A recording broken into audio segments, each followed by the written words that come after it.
And now, it's time for another Dice Tower review with Tom Vasel. Hey folks, today we're taking a look at a game called Monkey Butt. Yeah, that's it, first edition. It's not often you see first edition written on a box, but I guess they're planning on having other editions come out in the future. Monkey Butt is a game where you're trying to get rid of all your cards because you don't wish to be the monkey butt. It is based on a style of game. I'm not sure what the style of game is, but essentially you're playing cards that are higher than the last person. Let me show you.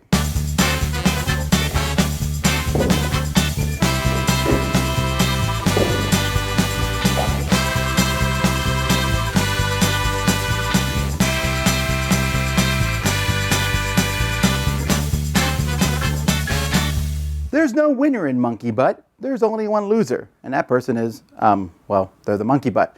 Anyhow, each person's going to get a random card put in front of them, and then you're going to place a card from your initial hand of cards on top of that, and another card. You will then show your remaining cards to the person next to you, and they will pick a third card. So you'll have these 4 cards in front of you like this. Now, players are going to have a small handful of cards, and whoever has the lowest card is going to go first. So let's say someone has a 1, they will play that 1 in the middle of the table. Now the next person has to play in equal or higher numbers. So maybe the next person has a 10. Then the person after that has to play in equal or higher numbers. Maybe they play a 12. Then the next person doesn't have any equal or higher numbers, so they then have to take all the cards in that pile into their hand. Now at the end of your turn, if you have less than 3 cards, you will always draw up to 3. Now, once the draw pile has been depleted, you don't have to draw up to 3 anymore. And once you get rid of all the cards in your hand, you then can put these cards on the pile. Once these are gone, you can put this card on the pile. Once that's gone, you can put this card on the pile. Once that card is gone, then you are out of the game, which is a good thing because the last person out of the game is a monkey butt. There are special cards in the game. The Zen monkey can be played on any card, and then the next person can put anything on top of that. King Kong can be played on any card, except on top of an 8. He's higher than even a 12, so no number can be put on top of him. Speaking of the card King Kong can't be put on top of, an 8 means the next card has to be lower rather than higher. You also have special cards you can play. This basically removes a card from the game. This here can also remove a card from the game, lets you look at an opponent's hand and steal a card from their hand. By the way, if you ever play 4 the same number in a row, it burns the discard pile, and so it's removed from the game. And then there are also cards that they're called pyro monkeys, which when you play them, they will simply remove all the cards from the game underneath it. Let's see if I can find a pyro monkey. There's one there.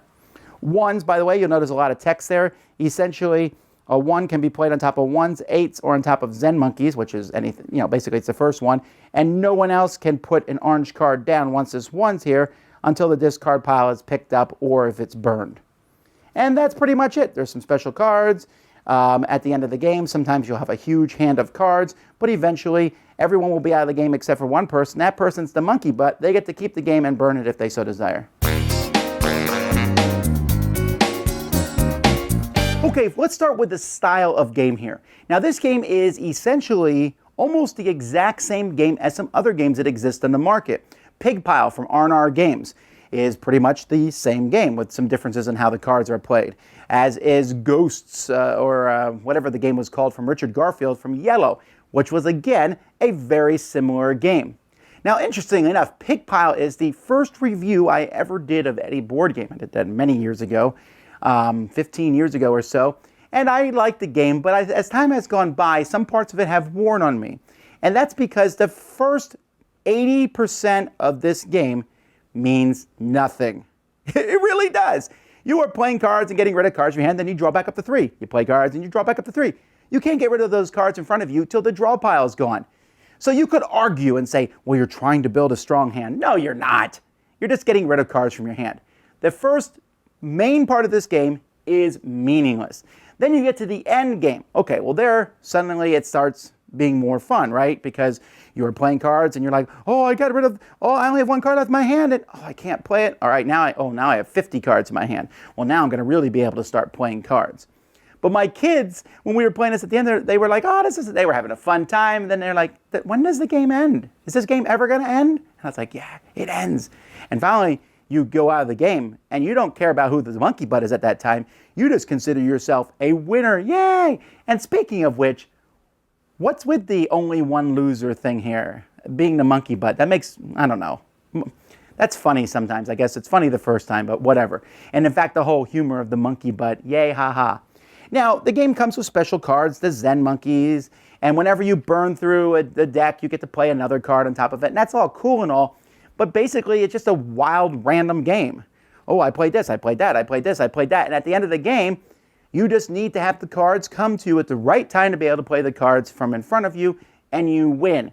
This game is essentially all luck. Usually on your turn, it makes sense as to what cards you should play.